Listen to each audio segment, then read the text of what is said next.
you can measure a table with a ruler, but you can't measure how much math a kid knows. And so that's why we take tests, because it's the only way we could possibly get any kind of measuring stick for what someone knows, but that's still not real. So that's what all the statistics is about, is kind of making.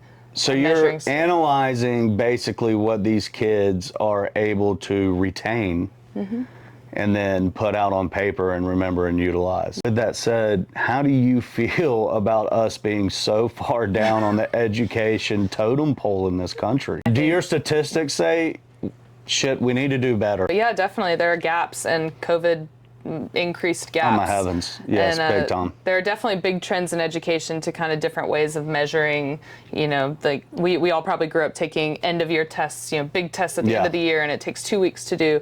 And that's still happening, but there are trends to do other sorts of assessment to help kids more learn and hopefully, you know, fix. And so is that because they're trying to catch them up, or we're trying to catch up as a country, or they're just trying to do, based off of the statistical analysis that's been going on before you got into it, a better way for these kids to retain information? Because if you take just the test at the end of the year and you say, okay, Madeline failed 6th grade math, it's like, cool.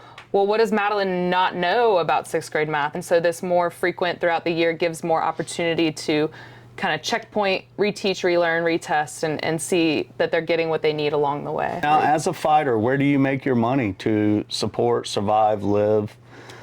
So, like, as my main job, or fighting? So, I work for Pearson Education, and you all may have heard of Pearson. So 8 hours at a computer. You're one of the few that can say that they graduated college and are doing what they.